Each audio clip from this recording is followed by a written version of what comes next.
আপনি কি জানেন যুদ্ধ শুরু হওয়ার আগে কেন পরশুরাম কর্ণের সাথে দেখা করতে এসেছিলেন এবং ভগবান পরশুরাম কর্ণের সম্পর্কে কি বলেছিলেন তা শুনে কর্ণ চমকে ওঠেন। মহাভারতের যুদ্ধকে ইতিহাসের সবচেয়ে বড় যুদ্ধ বলা হয়। আর্যবাদী এমন কোনো রাজ্য ছিল না যা কুরুক্ষেত্রের যুদ্ধে অংশগ্রহণ করেননি। ধর্ম স্থাপনা করার জন্য যুদ্ধটি করা হয়েছিল। এই মহাযুদ্ধ সম্বন্ধে এমন কিছু রহস্য আছে যা বেশিরভাগ মানুষ জানে না। বছর বনবাস ও 1 বছর অজ্ঞাতবাস ভোগ করবার পরও দুর্যোধন পাণ্ডবদের এক বিন্দু ভূমি দিতে অস্বীকার করেন এবং ভগবান শ্রীকৃষ্ণ চাননি এই যুদ্ধটি হোক। তাই এই যুদ্ধটি শুরু হওয়ার আগে ভগবান শ্রীকৃষ্ণ দুর্যোধনের কাছে শান্তির প্রস্তাব নিয়ে যান। এটা তো আমরা সবাই জানি, কিন্তু আপনারা কি জানেন যুদ্ধের আগে পরশুরাম কেন কৌরবদের সাথে দেখা করতে গিয়েছিলেন?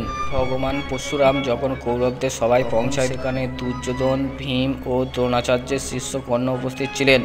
তখন পরশুরাম সবাইকে বলেন, অনেক দিন আগে দাম্বটবর নামক এক সম্রাট ছিলেন, যিনি রোজ সকালে সবাইকে জিজ্ঞাসা করতেন, এই দুনিয়াতে এমন কোনো যোদ্ধা আছে আমার সামনা করতে পারে? তার নিজের প্রতি খুবই অহংকার ছিল। যখন পণ্ডিতরা দেখলেন তখন দাম্বটভট্টকে নিজের অহংকার ত্যাগ করতে বলেন। সময়ের সাথে সাথে দাম্বটভট্টের অহংকার বেড়ে যায়। তার স্বভাব দেখে ঋষিরাও অত্যন্ত ক্রোধিত হয়ে যান। তারা ক্রোধিত হয়ে বলেন, এই পৃথিবীতে এমন দুজন ব্যক্তি আছে যাদের মোকাবিলা তুমিও করতে পারবে না, তাই তুমি তোমার অহংকার ত্যাগ করো। ঋষিদের কথা শুনে দাম্বটভট্ট অত্যন্ত ক্রোধিত হয়ে যান। দাম্বটভট্ট মুনিদের জিজ্ঞাসা করলেন কে তিনি, তাদের নাম কি? তখন মুনি ঋষিরা বললেন, তার নাম নর আর নারায়ণ, তারা দুজন তপস্বী, তারা এই ভূলোকে এসেছে। যদি তোমার শক্তি নিয়ে এত অহংকার হয় তাহলে তুমি ওদের সাথে যুদ্ধ করো। তারা এখন গন্ধমাদন পর্বতে তপস্যায় লীন হয়ে আছে।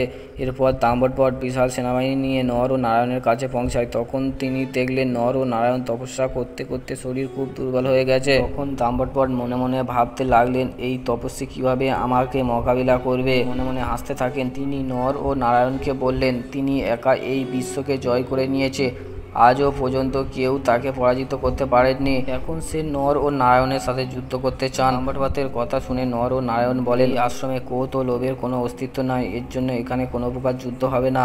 এই পৃথিবীতে অনেক ক্ষত্রিয় আছে, যাও তাদের সাথে যুদ্ধ করো। ভগবান পরশুরাম বলেন, নর ও নারায়ণের বারবার বোঝানোর পরও দাম্বটভট্ট মানতে অস্বীকার করেন যে তিনি বারবার তাদেরকে উত্তেজিত করতে থাকেন। তখন নর তার হাতে একটি শিখ নিয়ে দাম্বটভট্টকে বললেন, যদি তোর যুদ্ধ করবার এত ইচ্ছা তাহলে আয় আমার সাথে যুদ্ধ কর। নিজের সম্পূর্ণ সেনা ও সব অস্ত্র দিয়ে আমার সাথে যুদ্ধ কর। অহংকারের বশে তুই সমস্ত মানুষের যুদ্ধের জন্য উত্তেজিত করিস, জন্য আজকে তোর যুদ্ধ করবার সব অভিলাষা দূর করে দেব। এটা শুনে দাম্বটভট্ট সব সেনা নিয়ে নরের উপর আক্রমণ করতে থাকে। তার দিয়ে নরের উপর আক্রমণ করতে থাকেন, কিন্তু নর সব বাণের পরকে নষ্ট করে ফেলে। এরপর তিনি শিখ দিয়ে দাম্বটভট্টকে থামিয়ে দেন। এরপর তিনি ইস্কাস্ত্র প্রয়োগ করেন, যেই বাণকে ধ্বংস করা অসম্ভব ছিল। মহর্ষি নর দামোদরকে চোখে, কানে এবং বাহুকে দমিয়ে দেন। মহর্ষির আক্রমণ দাম্বটভট্ট নিজেকে পরাজিত স্বীকার করেন।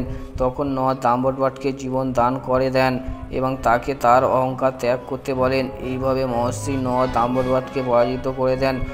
নরের ভাই নারায়ণ তার চেয়ে বেশি শ্রেষ্ঠ। পূর্বকালে নর ও নারায়ণ, আজকের যুগে অর্জুন ও ভগবান শ্রীকৃষ্ণ। যতক্ষণ ভগবান শ্রীকৃষ্ণ অর্জুনের সাথে আছে ততক্ষণ তাদেরকে করবা অসম্ভব। এর জন্য অর্জুন অস্ত্র ওঠানোর আগে তুমি তোমার অভিমান ত্যাগ করো, অর্জুনের সাথে মিলে যাও। ভগবান শ্রীকৃষ্ণ অর্জুনের সাথে আছেন, তাই তাকে পরাজিত করা অসম্ভব। অর্জুনকে পরাজিত করবার সাহস কারো নেই, আর ভগবান শ্রীকৃষ্ণ তো তার চেয়ে বেশি শ্রেষ্ঠ। তোমরা তো অর্জুনের শক্তি সম্পর্কে ভালোভাবে জানো। এর জন্য দুর্যোধন, তুমি পাণ্ডবদের সাথে সন্ধি করে নাও। যদি তুমি পাণ্ডবদের সাথে যুদ্ধ করো তাহলে তোমার কুলের বিনাশ হয়ে যাবে। এভাবে যুদ্ধের আগে ভগবান পরশুরাম কৌরবদের বোঝানোর চেষ্টা করেছিলেন, কিন্তু কৌরবদের অহংকারের কারণে তারা একথা মানেননি। তার পরিণামে কুরুক্ষেত্রের যুদ্ধের সাথে সাথে তার কুলেরও বিনাশ হয়ে যায়।